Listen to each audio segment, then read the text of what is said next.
tombée dans les escaliers au travail en novembre 2007 et je me suis fracturée la mâchoire à plusieurs endroits, notamment au niveau du condyle où j'ai eu une fracture basse, donc c'était assez conséquent. J'ai été traitée en hôpital et à la suite j'ai eu une béance. Les dents ne se touchaient plus devant. Les dents ne se touchaient plus, la mâchoire ne se fermait plus. On peut voir vos dents maintenant. Non, c'est résolu. Hein. Maintenant c'est résolu. Donc j'ai été voir des chirurgiens. Dr Tulane, hein. Oui, voilà, un chirurgien maxillofacial, parce que vu l'ampleur de la malocclusion. Ouais. Voilà, de la malocclusion, une chirurgie allait probablement être nécessaire. Donc lui a pensé une chirurgie, mais il m'a également adressé au docteur Coulot pour avoir son avis quant à un traitement orthodontique pour le soigner, mais bon, c'était pas sûr du tout, en fait. Donc j'ai commencé un traitement qui au départ devait durer 2 ans et demi et qui a duré 4 ans. Et 3 mois. 4 ans et 3 mois. Mais c'est très long malheureusement pour moi. Avec une prise en charge de sécurité sociale prise en charge de sécurité sociale.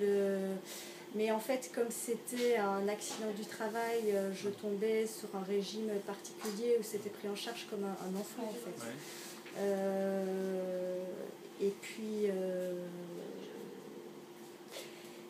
Mais ça a duré beaucoup plus longtemps, de toute façon. Oui.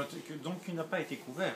Donc je n'ai pas été couvert pour l'entièreté. Et d'ailleurs, le devis initial que je vous avais fait ne couvrait pas non plus tout ce que je vous ai fait, n'est-ce pas? Puisque je vous ai soigné pendant 4 ans et 3 mois. C'était sur le devis, il était sur 2 ans et demi, en fait. Non, mais ceci pour que les instances de la sécurité sociale comprennent que face aux chiffres qui nous opposent, il y a une certaine humanité de notre exercice qui fait qu'on va jusqu'à ce que ça soit parfait, jusqu'à ce que le patient soit guéri. C'est vrai que je ne vous ai pas réglé d'honoraires. Mais je ne vous ai jamais demandé. Vis-à-vis de moi, à mon avis, vous ne me les devez pas. C'est simplement que ce qui est très dur, c'est de se faire juger comme des bandits de grand chemin, alors qu'on essaie de faire de notre mieux pour satisfaire les patients. C'est surtout ça. Oui. C'est pour ça que je vous demande de témoigner. Oui. Mais ce qui est, en tout cas, moi je suis vraiment satisfaite parce que j'ai pas eu de chirurgie, alors qu'au départ c'était quand même une ostéotomie qui était prévue, donc c'est une chirurgie lourde. Et puis surtout, même avec une chirurgie, votre orthodontie aurait été très difficile.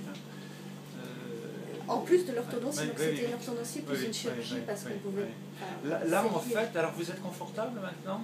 Très, oui. Très parce que j'avais des douleurs en fait au niveau de l'articulation aussi qui étaient fortes parce que c'était déséquilibré en fait. Donc maintenant vous avez ce qu'on appelle une ATM silencieuse, vous avez une articulation qui ne vous gêne pas. Ça ne me gêne pas, non, pas du tout. Bon, ça ce sont du jargon de spécialistes, mais moi je sais que je vous ai fini en ce qu'on appelle en relation centrée. En occlusion centrique de relation centrée. Donc vous avez justement, il n'y a pas d'incohérence entre vos articulations osseuses et vos dents. Oui. Voilà. Ah, bon, je vous remercie beaucoup. Donnez-nous un dernier sourire. Voilà. Parfait. Au revoir, madame.